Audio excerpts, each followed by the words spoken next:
무형교회에서 유형교회로 오늘의 묵상입니다.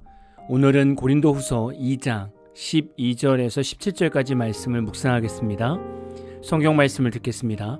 내가 그리스도의 복음을 위하여 드로아에 이르매 주 안에서 문이 내게 열렸으되 내가 내 형제 디도를 만나지 못하므로 내 심령이 편하지 못하여 그들을 작별하고 마게도냐로 갔노라.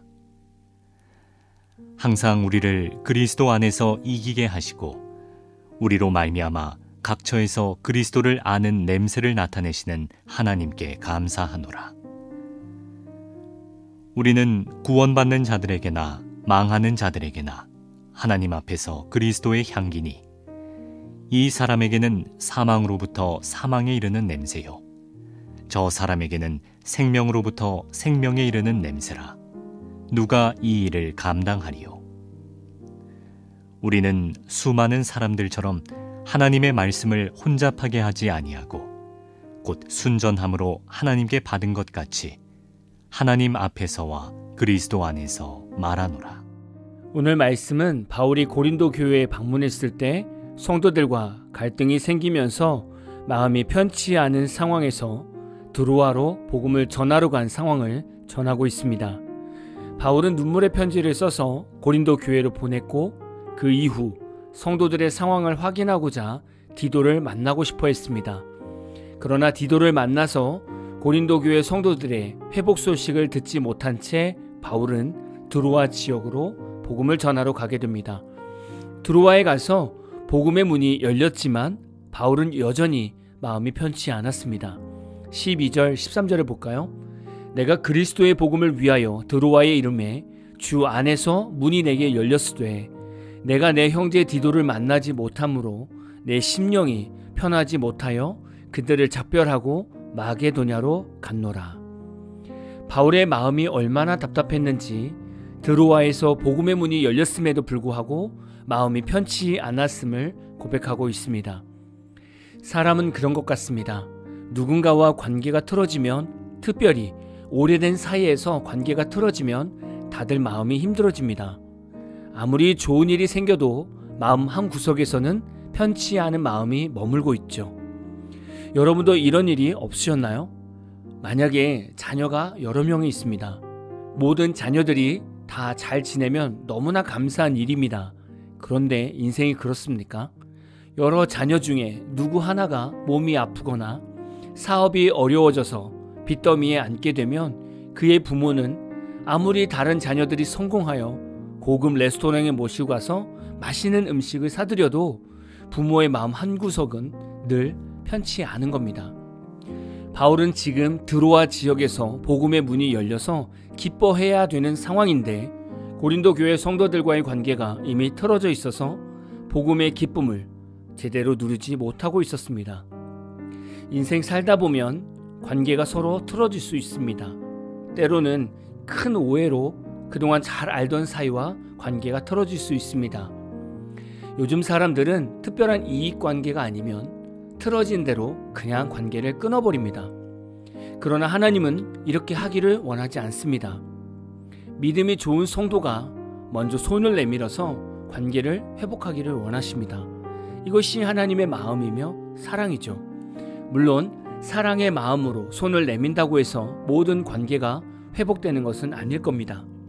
상대가 화해를 받아주지 않는다면 그 이후로는 기도밖에 없는 것입니다. 그러나 적어도 그리스도인이라면 관계가 틀어졌을 때 사랑의 노력을 해야 할 것입니다. 사도 바울은 고린도 교회 성도들과 갈등이 생기고 나서 눈물의 편지를 써서 보냅니다. 바울이 고린도 성도들에게 먼저 손을 내민 것이죠. 고린도 교회 성도들은 바울의 눈물의 편지를 받고 회개하며 바울을 향한 마음을 다시 열게 되었습니다. 우리가 바울처럼 마음이 연약한 자들에게 왜 먼저 손을 내밀어야 할까요? 그것은 우리가 그리스도의 향기이기 때문입니다.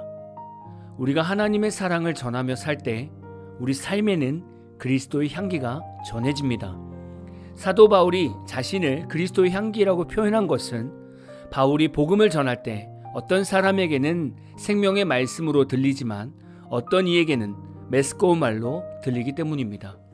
이런 모습은 마치 사람들이 각자 자신의 취향대로 향기를 좋아하는 것과 같습니다. 향기는 그 향이 퍼져나가야 향기의 기능을 합니다. 향이 없는 것은 그저 공기와 같아서 아무런 느낌을 줄 수 없습니다. 장미꽃에 향기가 사라진다면 생화로서의 기능을 상실한 것입니다. 요즘 사람들은 고급 향수를 좋아합니다. 비싼 브랜드 향수일수록 깊고 은은한 향이 납니다. 그런데 참 신기한 것은 아무리 좋은 향이어도 싫어하는 사람들이 있습니다. 복음도 우리 삶 속에서 향기로 뻗어나갑니다. 그래서 어떤 사람에게는 생명의 말씀으로 느껴지지만 어떤 이에게는 듣기 싫은 잔소리처럼 들리게 됩니다. 우리가 이렇게 어디서든지 복음을 전하며 그리스도의 향기를 내는 것은 너무나 중요합니다. 우리 삶에 그리스도의 향기가 난다는 것 자체가 살아있는 성도라 증명하는 겁니다. 바울이 살아있는 그리스도의 향기이기 때문에 교회를 회복시키고 교회를 세우고 복음을 전할 때 예수를 믿게 하는 겁니다. 목회자가 그리스도의 향기가 나면 그 목회자의 설교를 통해서 성도들은 분명히 신앙의 회복이 일어나게 될 것입니다. 목회자가 경험하는 그리스도를 성도들도 경험할 수 있습니다. 또한 목회자 안에서 그리스도의 향기가 나면 성도들도 가정과 사업장에서 동일하게 그리스도의 향기를 낼 것입니다. 우리가 그리스도의 향기가 될 수 있는 것은 예수 그리스도께서 하나님의 참된 사랑의 향기가 되어주셨기 때문입니다. 저와 여러분은 지금 참다운 그리스도의 향기로 살아가고 있는가를 다시금 돌아보는 하루가 다 되셨으면 좋겠습니다. 오늘 마무리 찬양은 김상래 이바다님의 그리스도의 향기라는 찬양입니다. 찬양 후에는 잔잔한 연주곡이 있습니다. 말씀을 생각하면서 기도하는 시간을 가져보십시오.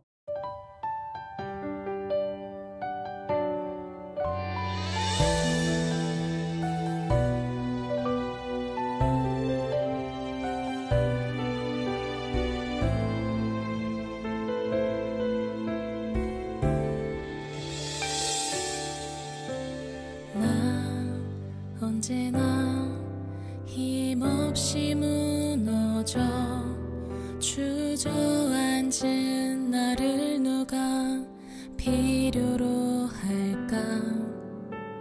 내 연약함 보듬어 주시는 주, 내 기도 들으사 날 일으키시네. 주는 나의 그 마음을 알고 그 생각을 알아. 주 품에서 날 안아주시니 시련 속에 아름답게 핀 그 꽃 한 송이가 되어 그리스도 향기를 드러내리.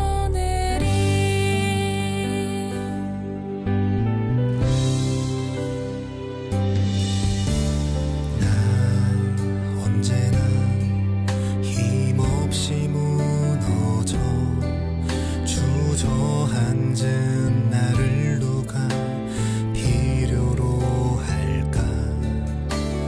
내 연약함 보듬어 주시는 주,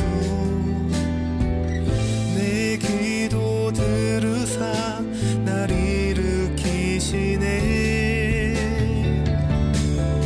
주는 나의 그 마음을 알고 그 생각을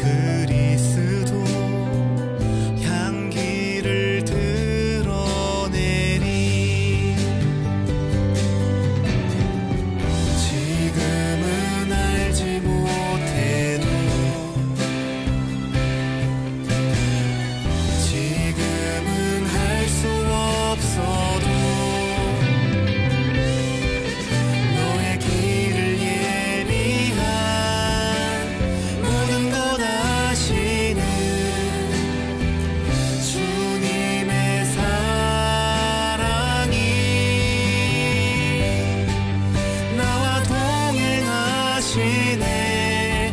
이젠 두렵지 않네. 그 손 놓지 않으리. 주는 나의 그 마음을 알고 그 생각을 알아. 주 품에서 날 안아주시니 시련 속에 아름답게 핀 그 꽃 한 송이가 되어 그리스도 향기를 드러내리.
you